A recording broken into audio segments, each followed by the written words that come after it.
Você é muito bem-vindo no nosso momento Conexão Jovem. Aqui é um local para adoração, para louvor, é um local em que as suas dúvidas são acolhidas, mas principalmente é um local para nos conectarmos com a palavra de Deus. E hoje a gente está com um tema muito interessante, que a gente estudou ao longo da semana, um pouco já na lição de jovens, mas a gente vai se aprofundar de forma direta nesse momento. E para isso, para compor esse grupo seleto que vai estar nos auxiliando nesse tema acerca da confiabilidade bíblica, eu gostaria de convidar aqui o pastor Samuel Bastos para estar conosco e o Paulo Delmondes. Nós vamos ter aqui um momento, e o nosso grande questionamento é o seguinte, pode ficar à vontade, Paulo. E o grande questionamento dessa semana é o seguinte, nós podemos de fato confiar na Bíblia? Essa é a grande pergunta de hoje, e nós vamos discutir um pouquinho sobre isso. Vocês terão a oportunidade de também fazer alguns questionamentos sobre as principais dúvidas acerca dessa temática. Então vamos lá, vamos começar. Preparado, pastor? Vamos lá então. Chamamos aqui os universitários para esse momento especial, todos prontos. Então, gente, vamos começar com a primeira pergunta. Acho que isso é um questionamento que permeia a mente de muitos jovens. Já se tem muito tempo que a Bíblia foi escrita. Então, diante de todo esse tempo que passou, como é que a gente pode ter a segurança, como é que a gente pode ter a certeza de que os escritos não foram alterados, de que de fato seguem ali o mesmo que os manuscritos originais? Pode começar, pastor. Primeiro os mais velhos. Assim é fácil, né?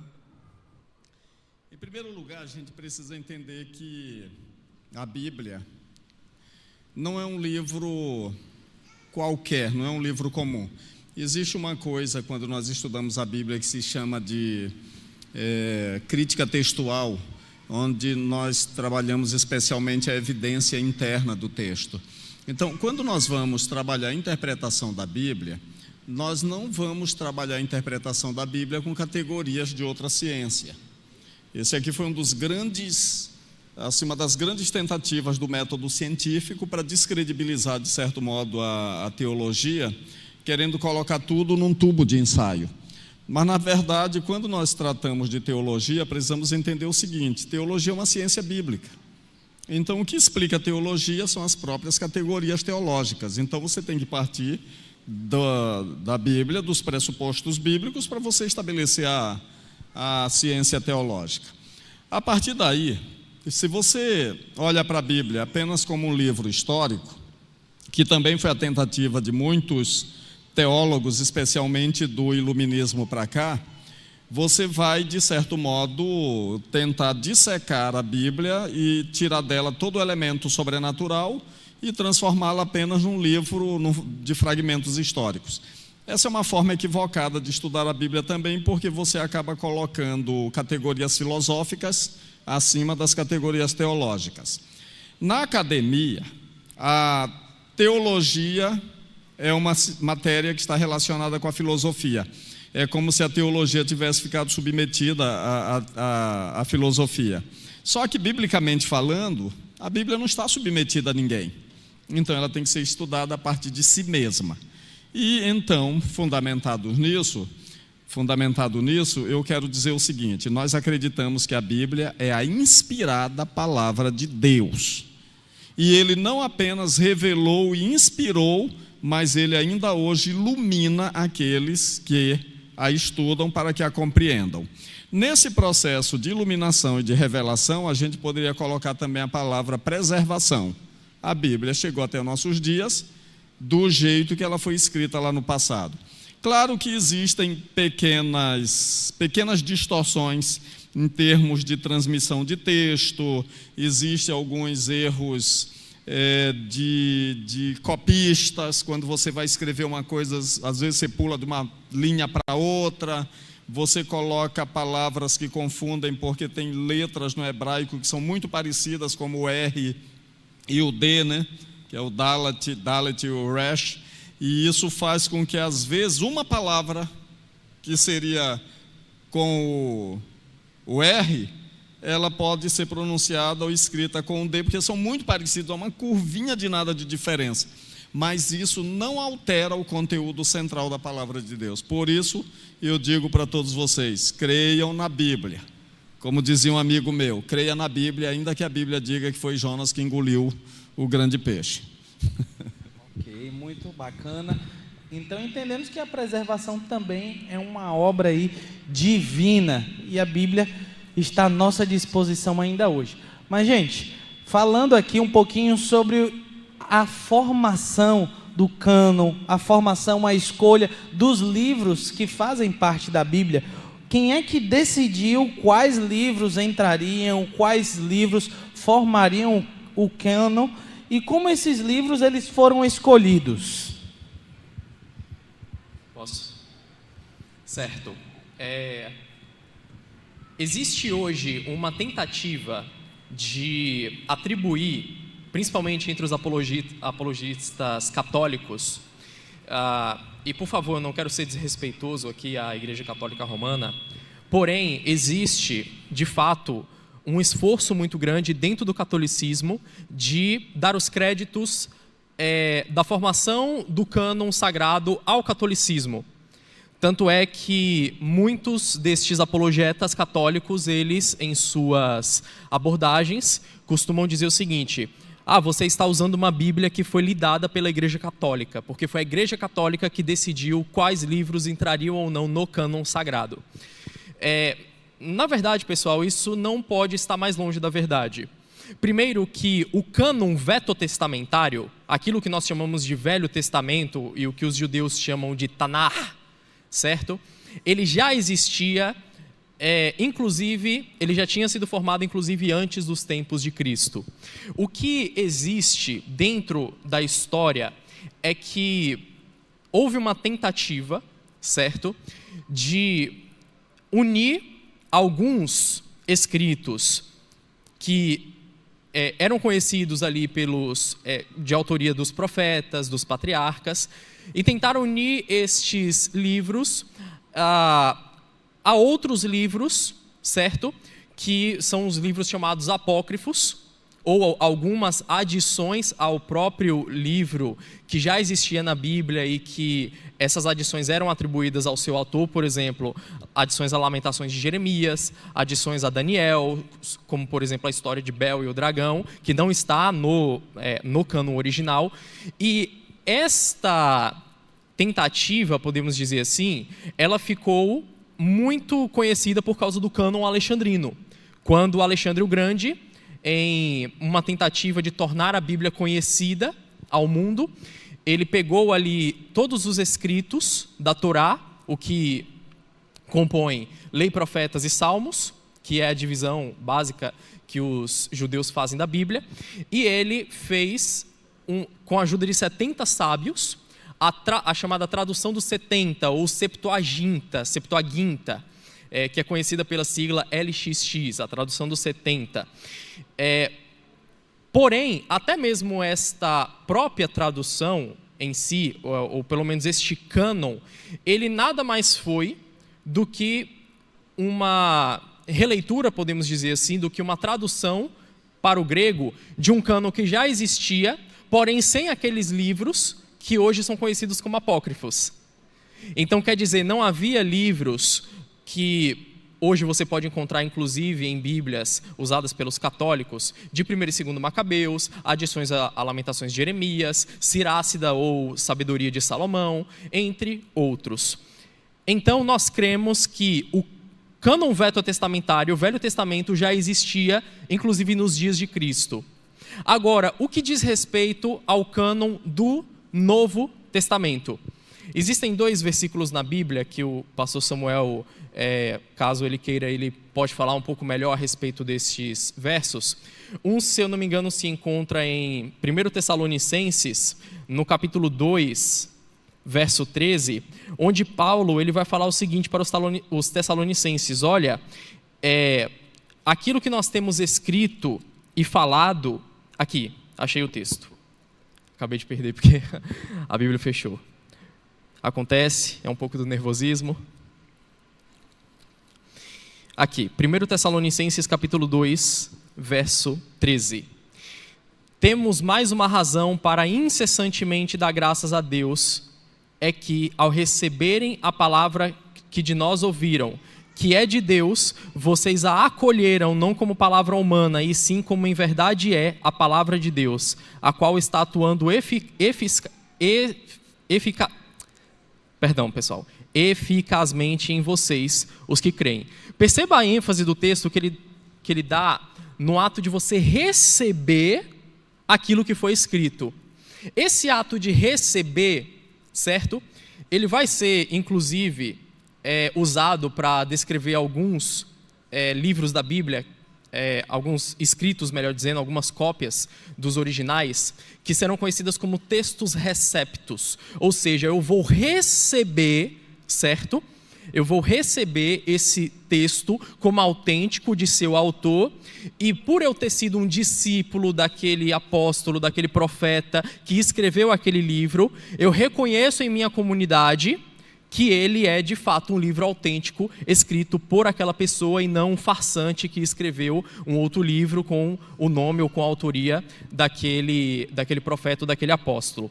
Então, de certa forma, por um processo sobrenatural, mas também com a ajuda humana, estes primeiros cristãos, eles ouviram a palavra de Deus, eles leram aquilo que Paulo, aquilo que João escreveram em cartas, enviaram para estas igrejas, as igrejas da Ásia Menor, as igrejas da Europa, algumas igrejas inclusive também da África, certo? E uma vez que eles receberam esta palavra, os próximos discípulos destes também confirmavam que as cópias daquelas palavras originais que foram escritas, primeiramente, correspondiam ao texto autêntico. Então, desta forma, nós temos uma grande contribuição para a formação do cânon sagrado. Então, sim, o cânon que nós temos hoje é, de fato, o cânon sagrado. Me perdoe só o tempo que... Muito obrigado. A gente sabe que a Bíblia relata muitas histórias. Será que nós temos alguma evidência histórica de acontecimentos relatados na Bíblia? E já vai ser duas perguntas em uma. E como é que nós podemos ter a segurança de que a Bíblia reflete o mesmo pensamento dos autores? Quer responder? Antes de responder essa pergunta segunda, deixa eu falar um pouquinho mais sobre a questão anterior, em relação ao cânon, porque essa é uma pergunta mais importante do que essa que você acabou de fazer, especialmente para vocês que estão no dia a dia da fé. É uma pequena correção, a tradução da 70, ela foi encomendada pelo rei egípcio Ptolomeu Filadelfo, que viveu entre 285 e 246 a.C., para atender a necessidade da comunidade judaica que vivia lá em Alexandria, né? Então ele, apesar de ser um rei egípcio, mas o mundo estava helenizado, né? É igual ao mundo americanizado de hoje. Um outro aspecto, uma prova bíblica para você saber sobre o cânon do Velho Testamento são as perguntas que foram feitas no Kahoot. Lucas capítulo 24, tanto o verso 27 quanto o versículo 44 já fala de maneira clara ali sobre as 3 divisões da Bíblia hebraica. A lei, os salmos e os profetas, ou seja, a lei são os primeiros 5 livros de Moisés. Os profetas é tudo que vai de Josué até Malaquias, com exceção dos livros poéticos que entram na categoria de salmos ou escritos, são livros de sabedoria. Então esse é o cânon hebraico, composto de 24 livros, 3 subdivisões. Agora, no Novo Testamento, aí é que o bicho vai pegar um pouquinho, porque nós temos mais críticas ao cânon do Novo Testamento do que ao do Velho. Entre 86 e 160 ou 140 depois de Cristo, apareceu na igreja de Roma um indivíduo chamado Marcião de Sinope. Era um indivíduo brilhante, inteligentíssimo, E ele foi muito bem recebido na igreja, ele era muito rico, deu muito dinheiro, inclusive, para a igreja de Roma, mas depois ele começou a pregar algumas heresias. E entre essas heresias, ele dizia que o Deus do Velho Testamento era um Deus perverso, mau, que ele chamava de demiurgo e que jamais poderia ter sido o pai de Jesus Cristo, que é um ser tão bom que aparece descrito nos evangelhos. Então ele começou a criar uma cisão entre o Deus do Antigo Testamento e o Deus do Novo Testamento. E uma das coisas que ele fez foi estabelecer um cânon. A primeira notícia que se tem de uma organização canônica, ou seja, dos livros do Novo Testamento, vem de Marcião. Ele pegou então 13 epístolas paulinas, pegou o Evangelho de Lucas mutilado, ou seja, tudo aquilo que tinha no Evangelho de Lucas, que tem alguma referência ao judaísmo, ele cortou, e ele deixou fora Mateus, Marcos e João, porque são evangelhos muito judaicos, ou seja, tudo aquilo que tinha cheiro de judaísmo, ele cortou, ele tirou. Bom, às vezes a heresia ajuda em algumas coisas. E as ideias de jirico desse indivíduo serviram para um detalhe, levar a igreja a pensar no seguinte: o que de fato é aceitável como escrito e o que não é? Bom, a pergunta que eu estou fazendo para vocês é uma pergunta extremamente perigosa. Porque quando eu pergunto assim, o que é aceitável e o que não é, de certo modo eu posso me colocar no juiz definidor daquilo que vai ser aceito ou não. E aí entra um ponto crucial. A Bíblia não precisa de concílio e a Bíblia não precisa de igreja para que tenha a sua canonicidade definida. Existe uma coisa que se estuda quando o assunto é canonicidade, que se chama de canonicidade intrínseca. O que é canonicidade intrínseca? A autoridade de um livro para ele ser canônico não depende de eu levantar a mão e tomar um voto. A canonicidade provém da sua autoridade interna, da sua evidência interna e, acima de tudo, de um claro assim diz o Senhor. E, lógico, isso exige uma série de outras observações, como, por exemplo, a coerência e a não contradição revelacional desse livro ou dos diversos livros. Bom, para o Antigo Testamento isso não foi tão complicado, porque já tinha lá os profetas, e agora o Novo Testamento. Eu gosto do pensamento do Dr. John Peckham, quando ele fala sobre canonicidade, porque ele apresenta Deus como soberano, o soberano do pacto. Esse soberano do pacto, ele escolheu os profetas. Ele, na sua soberania, ele escolheu quem ele queria e ponto final, acabou. Beleza, mas e o Velho e o Novo Testamento? Agora eu quero que vocês leiam um texto bíblico para pensar um pouquinho nesse verso bíblico. É o que o Dr. John Peckham chama do seguinte: Jesus é o soberano feito carne, ele veio para a terra. Ele é Deus, sim ou não? Ora, se ele escolheu quem ele quis no Antigo Testamento, ele não poderia ter feito a mesma coisa no Novo? Sim ou não? Sim. E é isso que a Bíblia diz aqui no livro de Atos, no capítulo 10, nos versículos 38 em diante, quando Pedro está falando sobre o fato de Cornélio ter recebido a salvação. Olha que texto interessante. Como Deus ungiu a Jesus de Nazaré com o Espírito Santo e com poder, o qual andou por toda parte, fazendo bem e curando a todos os oprimidos do diabo, porque Deus era com ele. E nós somos testemunhas de tudo que ele fez na terra dos judeus em Jerusalém, ao qual também tiraram a vida, pendurando-o no madeiro. A este ressuscitou Deus no terceiro dia e concedeu que fosse manifesto. Não a todo o povo, mas a quem? As testemunhas que foram anteriormente escolhidas por Deus. Isto é, a nós que comemos e bebemos com ele depois que ressurgiu dentre os mortos. E nos mandou pregar ao povo e testificar que ele é quem foi constituído por Deus, juiz de vivos e de mortos. Dele todos os profetas dão testemunho, de que por meio de seu nome todo aquele que nele crê recebe remissão de pecados. O último verso mostra o Velho Testamento. Mas os versos anteriores estão falando das testemunhas oculares. Se não me falha a memória, no grego é a palavra hiperetai. E Lucas, quando começa o Evangelho de Atos, ele começa dizendo assim: nós somos testemunhas desse fato. Então, um critério para a canonicidade do Novo Testamento é: quem escreveu foi testemunho ocular? Quem escreveu andou com Jesus? Quem escreveu ouviu as palavras de Jesus ali face a face? Foi do meio daqueles que estavam acompanhando Jesus todo o tempo na terra? Se não passar nesses critérios, questione a autenticidade e a canonicidade. Então, critério número 1 para a canonicidade dos livros do Novo Testamento: ser testemunhas oculares escolhidas pelo próprio soberano.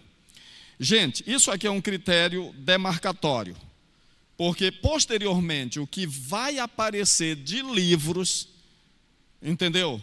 Como Epístola de Evangelho de Tomé, Pastor de Hermas, Evangelho de Pedro, e aparecem tantos outros livros no Novo Testamento, como também do Velho, que são chamados de pseudepígrafos. Agora, eu vou ainda entrar um pouquinho na resposta do Paulo, para dar só uma explicação a mais. Por que na Bíblia, usada especialmente pelos católicos, existem livros a mais, que são chamados de deuterocanônicos, e nós chamamos de pseudoepígrafos? Primeiro, entenda a diferença entre deuterocanônicos e pseudepígrafos. Deuterocanônico significa canonizado depois. Pseudepígrafos é uma crítica, é um falso escrito, ok? É pseudo. Agora, por que a Igreja Católica chama de deuterocanônico, ou canonizado depois? Aqui está uma situação complexa para a gente entender. Veja, na hermenêutica católica romana, o Papa, ou magistério, a tradição apostólica e as escrituras têm a mesma autoridade. E eu diria que até a escritura tem menos autoridade. A mentalidade católica diz assim: a Bíblia surgiu da igreja e não a igreja da Bíblia. Ora, se a Bíblia surgiu da igreja, quem tem mais autoridade? O Criador ou a criatura? É o Criador. Então, quando vocês leem no catecismo católico e a igreja diz que tem autoridade para mudar a Bíblia, isso está fundamentado em duas premissas. Primeira, a autoridade da igreja como proto-criadora da palavra, e baseado na autoridade do Papa como regente de Cristo na terra. Então, como regente, há uma conexão tão direta que ele pode fazer o que bem entende. Só que isso é um erro. À luz da Bíblia é um erro. Então, o que eu quero dizer para vocês é que a Bíblia não depende da autoridade de concílios para ela ser canônica. A Bíblia não precisa de voto de ninguém. Quando a gente diz assim: a igreja botou esse, aquele outro livro. Não. Os livros que fazem parte do cânon, eles entraram nesse conjunto canônico pelo querer de Deus que conduz a história. Então, nós não podemos colocar a iniciativa da igreja na frente da iniciativa do Espírito Santo. Amém. É um assunto com muitos temas, muito conteúdo para a gente discutir, e o tempo já foi rapidinho, mas a gente queria ir para os momentos finais com uma pergunta, e cada um de vocês vai ter aí coisa de 30 segundos para responder.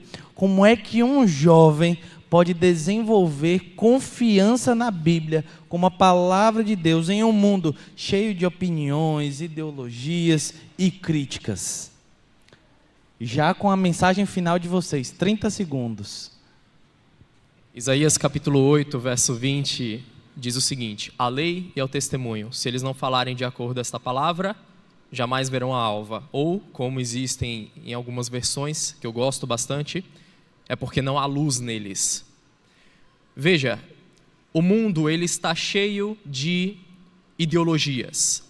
E o mundo ele está cheio de ismos.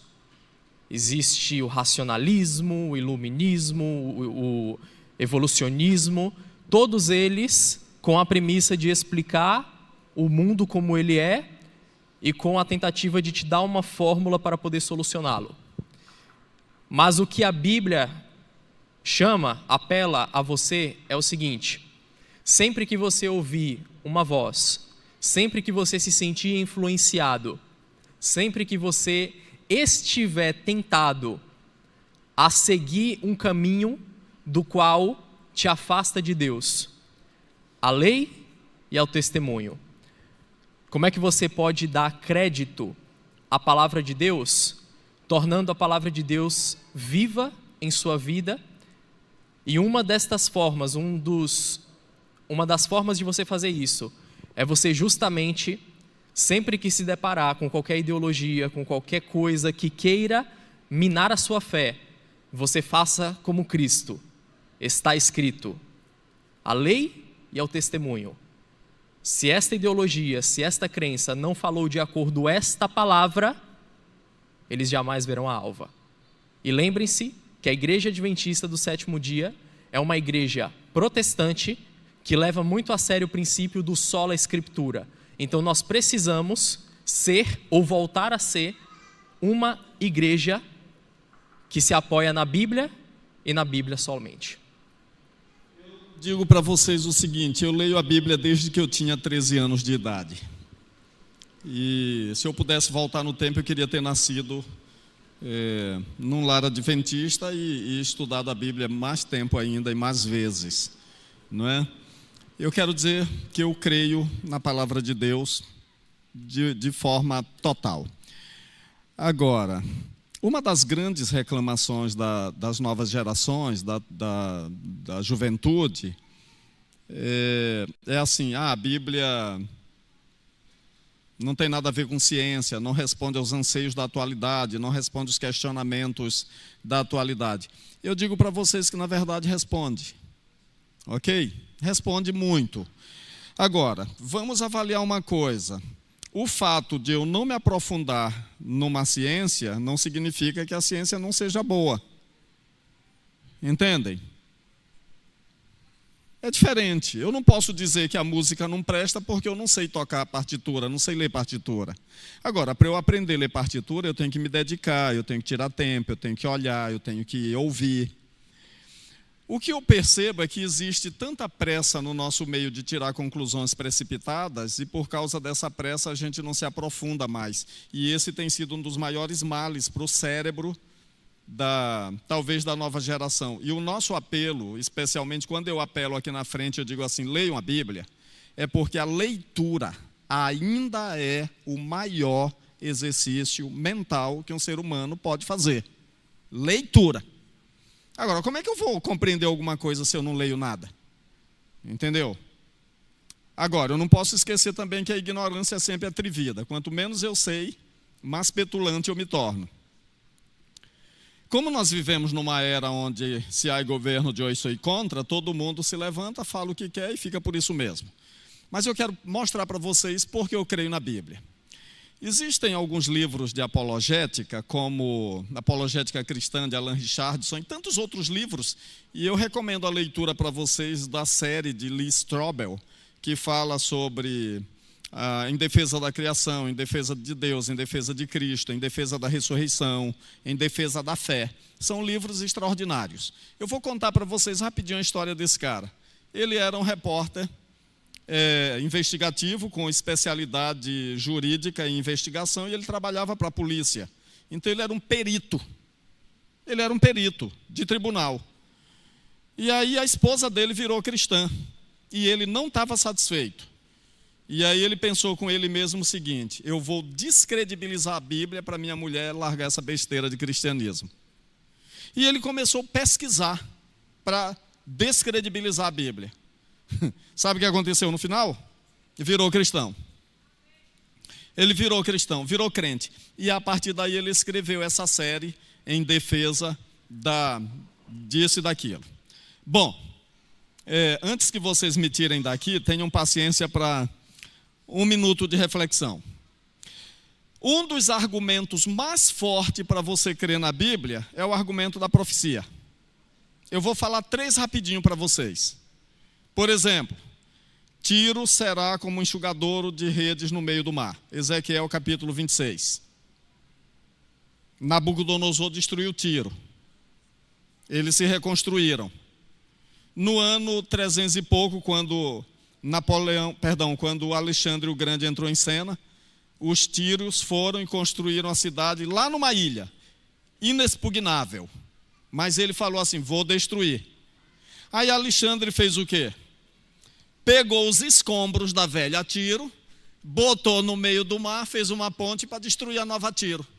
Se você for lá no Líbano hoje, quando a maré baixar, você vai olhar as ruínas de Tiro, servindo de enxugadouro de rede no meio do mar. Quanto tempo depois que Ezequiel falou, a profecia se cumpriu? Aproximadamente 300 anos. Mas se cumpriu, acabou. No mesmo livro de Ezequiel, capítulo 27 e 28, ele diz lá, olha, o Egito será uma cana quebrada, você vai se apoiar no Egito, você vai furar sua mão, vai ser uma nação de nada, não vai servir para coisa nenhuma. Irmãos, nós não temos ideia do que foi o Egito.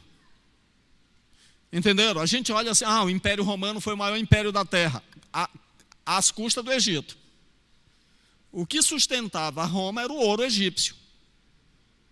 Agora, quando Deus diz assim, o Egito vai cair, não vai servir para nada, vai ser uma nação pobre e fraca. Em 1840, quando o Império Muçulmano acabou, o Egito se acabou junto, entrou para o domínio britânico, e o Egito nunca mais. Eu fui ao Egito em 2011. É lindo de ver as pirâmides, mas quando você olha para o que é o Egito hoje, e você lê na história o que o Egito foi no passado, o Egito de hoje não é nem sombra do que foi aquela nação no passado. Esse é o argumento número 2, porque a Bíblia não falha. Argumento número 3, leia Daniel 2. Leia Daniel 2, isso basta. Agora, o maior argumento que me faz crer na Bíblia é o argumento da transformação, o poder de transformação que esse livro tem. Eu gosto muito da história dos antropólogos que chegaram numa ilha do sul do Pacífico, e aí quando chegou na hora do pôr do sol, os nativos começaram a cantar um hino, e aqueles antropólogos europeus ateus começaram a criticar e dizer assim, vocês se deixaram levar pela bobagem do cristianismo? Aí o chefe da tribo deu uma risada, assim, sutil, e disse assim, agradeça a Deus que os missionários chegaram primeiro. Porque se eles não tivessem chegado primeiro, está vendo aquelas panelas ali? Talvez agora vocês estivessem lá dentro. Nós tivemos um pastor adventista chamado Catarragoso. Até na década de 80 e 90 ele ainda ia nas conferências gerais. E ele era de uma dessas tribos que era antropófaga. E aí quando a palavra de Deus chegou ao coração desse povo, eles foram transformados. Entenderam? O maior poder da Bíblia está no seu efeito transformador na vida daqueles que leem a palavra de Deus. Então eu creio na palavra. E vou dizer uma coisa para vocês agora de forma pessoal. Quando eu obedeço a Bíblia, eu me dou bem. Todas as vezes que eu já desobedeci a palavra de Deus, eu me lasquei. Agora, se você quiser pagar para ver, desobedeça. Simples assim. Provai e vede. Provar e vede. Entenderam? Então a palavra de Deus, como diz a Bíblia, diz lá no Salmo 119, Davi fala para a juventude, como pode o jovem guardar puro o seu caminho? Observando segundo a tua palavra. Verso 11, guardo tua palavra no meu coração para não pecar contra ti, e ponto final. Siga a Bíblia e você vai se dar bem. Muito obrigado, Paulo. Muito obrigado, pastor Samuel, pelas respostas de vocês. E o nosso objetivo com esse Conexão de hoje foi para que você tenha a sua vida baseada na palavra, para que você fique firme nas promessas do nosso Deus. Por isso, nós convidamos a cada um de vocês, nesse momento, a se colocarem de pé para nós falarmos mais uma vez com o nosso Deus.